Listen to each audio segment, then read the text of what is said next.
Well, welcome to the Naples Money Managers News You Can Use. I thought I might make an appearance. It's nice that you showed up for once. I know, what can I say? I thought, well, just in case people think I don't work here anymore. Right. I've only was gone for a little bit, and I had a really good reason. You know, she absolutely did. I did. So today I've got a couple of little things I'm going to talk about on a tip side, and then we're going to talk a little bit about kind of the markets, what happened first quarter, what's happening now, where we think things are going, Sure, what kind of things we're looking at, tax gains, tax losses, and we're going to do this all in under 6 minutes. Had a lot of ground to cover. Not happening. Okay, I'm just going to go over it's about engage things that clients kind of need to know. And it's a good idea to always talk about these kinds of things because we tend to forget. When the market's going straight up, everybody's got FOMO, fear of missing out. We've got to get in. Then when the market's going down, we've got to get out. And so there is something in the middle there that we'll talk about. But so this is a quote from Sir John Templeton. Everybody probably remembers Sir John Templeton and all his funds, the Templeton Funds. Yeah, the Templeton Funds, absolutely. Right. And it's this. It says the 4 most dangerous words in investing are. Sell? No, 4. 4. I don't know. This time is different. Oh, yeah. This time is different. He said those are the 4 most dangerous words that you can use. And a couple examples. Since 1980, the S&P 500 has experienced an average intra-year, so during the year, drop of nearly 14%. Right? Yeah, it's ended the year positive in 75% of those years. So a 14% drop is pretty big. Oh, absolutely it is. And that's according to J.P. Morgan. So I'm not just making this stuff up, although I could do a good job of it. J.P. Morgan has more than a century of data, folks, so.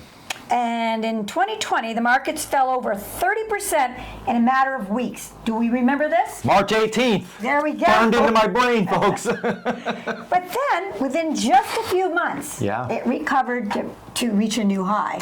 Well, and I really, sorry to cut you off, but to Dawn's point, it kind of feels like we're in that situation again, folks. And it's funny, I remember months ago when we were talking about our race to zero. Race to zero. Which was what we said in 2020. We kind of joked, man, this would be really funny if we ended up in a 2020-like scenario again. And it's kind of looking like that, folks. Feels like it. It really is. We had a terrible first quarter. But we don't want a 2022. No, we don't. We do not. But we had a terrible first quarter, but man, the markets came screaming back. Yeah, so a race to zero, you probably can't see this chart, but right here in mid-April, you can see it dropped dramatically below, so we all had losses in our, or unrealized losses in our portfolio, but then now it's way up over here, and we've not only regained all those losses, but a little bit more profits. A 10 to 12% recovery, folks, from the lows. So that's crazy. Jinx. So, kind of to Dawn's point is... That was a punch buggy. You're not, I remember playing that game with my sister, you're not well served by these hysterical movements in the market. Getting out, going to cash, selling. It's the hardest thing not to do, folks. Like, trust me, even as a portfolio advisor, on what was that, mid-April, when we were in the height of the tariffs, when the president was talking about like 200% tariffs on China, 50% tariffs on the UK, and some people believed it. Well, you have to operate with the. I know some people thought it was a bluff, but you have to operate with the knowledge you're given, and that's what I was doing. True. So it looked scary, folks. So I definitely get that desire to be, maybe we go to a more riskless investment. Maybe we go to treasuries. Maybe we go to something like that. But if you look at this chart, or just your accounts, you can see that you would have left a ton of money on the table. And Dawn has said this many times, there's only a handful of days to make your money in the market every year. I have it right here. It's a good one, but it is true. So, looking at the market as a whole and your accounts, we're sitting pretty well at the end of the second quarter, going into the last half of the year. We're cautious. we're still cautious, but we don't want to leave all this money on the table. But to your point, it said, remember, recoveries tend to come quickly and unpredictably. Yeah. Hence right there. 78% of the best days in the market occurred during or just after a downturn. Makes sense. So staying the course is what you're talking about, can feel difficult, it can feel uncomfortable, make you not be able to sleep at night, but sometimes you just need to turn off the radio, the TV, and the internet, and that is the most effective strategy. Today is still staying the course. Let me just finish and I've this seen one. it in my lifetime, folks, and I know Yeah. I'm not that old, but like I've seen it several times, like 2008. If you had done nothing in 2008, Right. you were good. Yeah. You just turned the TV off, walked away, you didn't need whatever money was in the market. A few years later, you were fine. Yeah, so sometimes ignorance really is bliss. Yeah. Assuming you're investing with quality things. I mean, I have to assume You're not that. doing weird stuff. But here again, another point. For any 20-year period from 1872 to 2024, it resulted in positive market returns for any 20-year period. It used to be a 10-year period, but there's 2 times now with that, the crash in 1929 and the 2008. Yeah, Well, which was a from big enough 2000, not 2008, from 2000 to 2013. So that was more than 10 years. But No, you're right. That, this is stuff that we're sharing with you because the market's hot. People are getting greedy. Yeah, things are big again. NVIDIA at $4 trillion. And here's something people don't remember. Bull markets that are going up tend to last way longer than bear markets. Yeah. And we all think that it's going to go down really quick, right? It's gone up really quick. And it's a natural thing to think, well, what goes up must come down. Absolutely. Well, historically, that's not really true with the stock market. Yeah, the market does not follow the rules of gravity, folks. And one of the other things I want to bring out is volatility is like hurricanes. For those of us who live in Florida and have been here for decades, we've been through all kinds of hurricanes, and they're all bad, but they're all different. They are. Stock market crashes are the same way. They're a crash, there's some disasters, but they are all different, caused by different reasons, different components. So you have to kind of take them as if they were a hurricane that will pass through. Things will get better again and we'll rebuild. It's true. It's So true. that's my thought on the markets and this level. What are we thinking about in the portfolios? So the portfolios are doing really, really well. We're sitting just north of 4.5%, I think, for the majority of them. And that's exactly where I want to be right now. Now, Dawn talked about it a little bit. We're entering into a point where I feel like we're having to chase the markets a little bit because you don't want the markets to get too far away from you, but because you don't want to be too conservative.